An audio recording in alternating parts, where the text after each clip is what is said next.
মিষ্টির দোকানের মতো এই সন্দেশগুলো বাসায় খুব সহজেই তৈরি করে ফেলতে পারবেন, আর এগুলো তৈরি করা কিন্তু খুবই সহজ।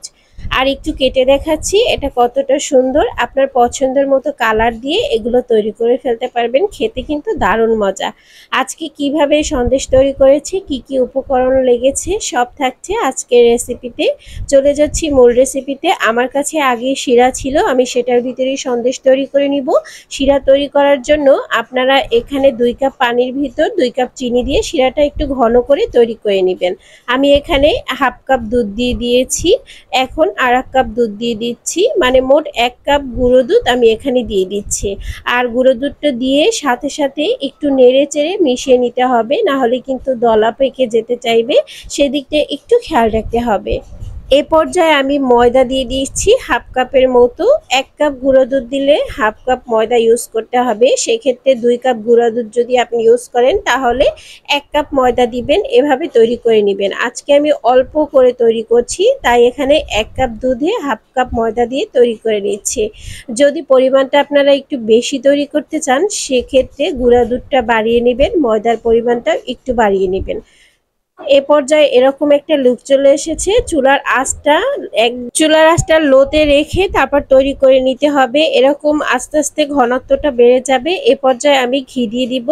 এখানে 2 চামচ ঘি দিয়ে দিচ্ছি, আর ঘিটা একটু বেশি পরিমাণ দিবেন। যখন দেখবেন লেগে আসছে পাতিলের সাথে তখন কিন্তু ঘিটা দিতে হবে। আর এই যে এ পর্যায়ে আমি ঘি দিয়ে দিচ্ছি, আর ঘি দিয়ে ভালো করে নেড়েচেড়ে মিশিয়ে নিচ্ছি। ঘি মিশানো হয়ে গেলে মিশ্রণটাকে আমি তুলে নিব। আর মিশ্রণটা এরকম আঠালোই থাকবে, আর একটু পাতলা দেখলে মনে হবে, কিন্তু যখন এটা চুলা থেকে উপরে ওঠানো হবে তখন কিন্তু এটা একদম শক্ত হয়ে যাবে। এটা গরম থাকা অবস্থায় এটাকে সুন্দর মতো শেপ নিয়ে আসতে হবে। এখন ভালো করে ঘি আমি মিশিয়ে নিচ্ছি।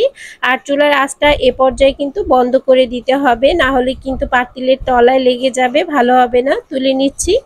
একটু হালকা ঠান্ডা হওয়ার পর এভাবে হাত দিয়ে একটু 2 ভাগ করে নিচ্ছি, যদি কালার করেন। আর যদি কালার না করেন সেক্ষেত্রে এরকম করেই ডিজাইন করে নিতে পারেন। আমি যেহেতু আজকে 2 কালার নিব তাই 2টা ভাগ করে নিয়েছি। আর এ পর্যায়ে কিন্তু একটু ঠান্ডা হয়েছে, একদম ঠান্ডা হয়ে যায়নি। উষ্ণ গরম অবস্থায় এটাকে ডিজাইন করতে হবে, কারণ ঠান্ডা হওয়ার পর এটা কিন্তু শক্ত হয়ে যাবে। আমি জেল কালার ব্যবহার করছি, আজকে গ্রিন কালার আর রেড কালার করব, এজন্য আমি এখানে একটু গ্রিন কালার দিয়ে নিয়েছি। আর জেল কালারটা ব্যবহার করবেন, তাহলে কিন্তু কালারটা খুবই সুন্দর আসবে। আমার কিন্তু গ্রিন কালারটা করা হয়ে গেছে। আর এ পর্যায়ে আমি রেড কালারটাও অফ ক্যামেরায় করে নিচ্ছি। আর তার আগে একটু ফয়েল পেপার দিয়ে নিচ্ছি উপরে, তারপর এটাকে হাত দিয়ে চেপে চেপে রুটির মতো একটু শেপ করে নিচ্ছি। আপনারা চাইলে কিন্তু বেলনি দিয়ে বেলেও নিতে পারবেন, কিন্তু এটা এতটা সফট থাকে বেলনির প্রয়োজন হয় না, হাত দিয়ে কিন্তু শেপ করে নেওয়া যায়। আর এরকম একটা পুরুত্ব রেখেছি, কারণ যেহেতু আমি এটা ফোল্ড করব এতটুকু মোটা রাখতে হবে। আর এটা একদমই সুন্দরভাবে সেট হয়ে গেছে। আর বাকি যে অর্ধেকটা ছিল সেটা লাল কালার দিয়ে নিয়েছি আমি, আর এখন ফোল্ড করে নিচ্ছি। আপনারা আপনাদের পছন্দ মতো কালার দিয়ে কিন্তু এটা তৈরি করে ফেলতে পারবেন। আর দেখতে কিন্তু খুবই সুন্দর হয়, আর খেতেও কিন্তু খুবই ভালো লাগে। আমি কিন্তু গরম গরম অবস্থায় এটাকে ফোল্ড করে নিয়েছি, তারপর এটাকে ফয়েল পেপার দিয়ে পেঁচিয়ে ফ্রিজে 1 ঘন্টা রেখে দিব রেস্টে। তাহলে কিন্তু এটা খুব সুন্দরভাবে সেট হয়ে যাবে আর কেটে নেওয়া যাবে। আর খেতেও কিন্তু দারুণ লাগবে, একদম দোকানের মতো এই মিষ্টিগুলো হয়ে যাবে। তো বাসায় তৈরি করে কিন্তু আপনি সবার সাথে এগুলো পরিবেশন করতে পারেন, এটা খেতে কিন্তু দারুণ মজা হয়। তো আমার যেহেতু ফোল্ড করা হয়ে গেছে, আর এটাকে একদম সুন্দরভাবে ফয়েল পেপারের সাথে সেট করে নিয়েছি। এখন আমি এটা ফ্রিজে রেখে দিব 1 ঘন্টার জন্য। আর 1 ঘন্টায় কিন্তু এটা হয়ে যাবে। আপনাদের হাতে সময় না থাকলে আধা ঘন্টাও রাখতে পারেন, তাতেও কিন্তু এটা সেট হয়ে যাবে। আর চিনির ঘনত্বটা একটু ঠিকভাবে নেবেন, তাহলে কিন্তু সন্দেশটা একদম পারফেক্ট হবে। এই যে তৈরি নিয়েছি ফ্রিজে রাখার জন্য। 1 ঘন্টা পর একটু দেখাচ্ছি। 1 ঘন্টা পর এরকম লুক চলে এসেছে। এখন আমি এটাকে ফয়েল পেপার থেকে ছাড়িয়ে নিচ্ছি আর কেটে আপনাদের সাথে একটু শেয়ার করছি। দেখুন এটা কিন্তু একদম শক্ত হয়ে গেছে, নরম নেই।